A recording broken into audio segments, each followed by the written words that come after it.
Welcome, brothers and sisters, sa Landas ng Pag-asa. Ako po, si Milbert Capote. Hirap din ba kayong gumising sa umaga kapag papasok sa opisina? Nako, yan ang problema sa akin ng asawa ko. At lagi kong sagot sa kanya, pag ginigising niya ako, Honey, 5 minutes pa. At matutulog ulit ako. At babalik siya. At ang sagot ko ulit, Honey, 5 minutes pa. Please. At kung may oras pa, hayaan niya ako. At pagbalik niya, sasabihin niya na sa akin, Honey, labanan mo ang antok mo. Kaya naman ako, pupunta sa tatay, subukan kong tumayo at magsusuntok-suntok sa akin na, Honey, nilalabanan ko, nilalabanan ko. Kaya lang, nananalo siya. Nananalo siya. Bagsak ulit ako sa kama. Ang ending, late ako sa office. Mga kapatid, minsan, ganyan tayo sa Panginoon. Sinasabi ng Panginoon sa atin, gumising ka, tumayo ka, maganda ka na, lumaban ka. Pero, kadalasan ang sagot natin, Lord, bukas na, tsaka na. Lord, baka pwede. 5 minutes pa. 5 minutes pa, Lord, bago pwedeng magdasal. 5 minutes pa. Tsaka na, bukas na, ako magpapatawad. Tsaka na ako magbabago. Hindi pa naman po kayo darating. Hanggang sa dumating ang panahon na wala na talagang natirang oras. Deadline na. At wala nang 5 minutes na natitira. Itong paalala sa atin ng Ebanghelyo ngayong araw sa Mateo 25, 1 hanggang 13.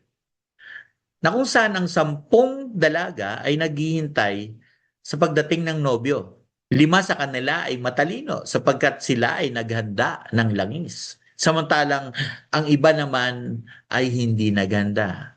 Kaya nung dumating ang nobyo, tsaka lang sila nagkukumahog, tsaka lang sila kumilos. Subalit huli na ang oras para sa kanila. At napakaganda rin ang ipinagdiriwang natin ngayon, ang memorial ni San Agustin. Siya ang obispo at doktor ng Simbahang Katolika. Matagal din naghanap si San Agustin ng karunungan, kasiyahan at mga tagumpay para sa kagaanan at kasiyahan ng kanyang kalooban. Ngunit kalaunan, natuklasan niya na hindi mapapanatag ang puso ng tao hanggat hindi ito bumabalik at nananahan sa Diyos. Hindi sapat na lumalapit lamang tayo sa Diyos kapag may problema. Hindi sapat na magdadasal lang tayo kapag kailangan natin ng mirakulo. Ang pananampalataya ay kailangang alagaan yan araw-araw. Para sigurong cellphone yan, yung battery ng cellphone natin. Kapag ka 80% yan, kampante pa tayo. Okay pa. Kapag ka 20%, sabihin natin, kaya pa yan. Okay pa. Pero kapag 5%, nako, eto na, Lord, please. Asan na yung charger? Hanapin na natin, magmamadali na tayo, tapos maghahanap pa tayo ng saksakan. At kapag huli na ang lahat, namatay na ang cellphone natin. At sasabihin natin, sana chinarge ko ng mas maaga. Ganon din kaya ang puso natin ngayon? Tanungin natin ang sarili natin. Kung dumating ba ang Panginoon ngayon, naghanda ba ako? May langis ba ang aking ilawan? Nagkaroon ba ako ng panahon sa kanyang pagdating? Ang puso ko ba ay handa? Nagpatawad ba ako? Nagmahal ba ako?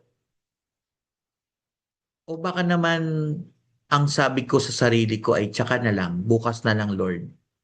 O Lord, 5 minutes pa. Hindi pa naman kayo darating. Turuan nawa tayo ni San Agustin na huwag ipagpaliban ang paghahanap sa Diyos. Dahil ang paghahanda ay hindi ginagawa sa huling sandali. Ginagawa ito dapat araw-araw. Kaya habang hinihintay natin ang Panginoon, panatilihin nating may langis ang ating ilawan. Paano?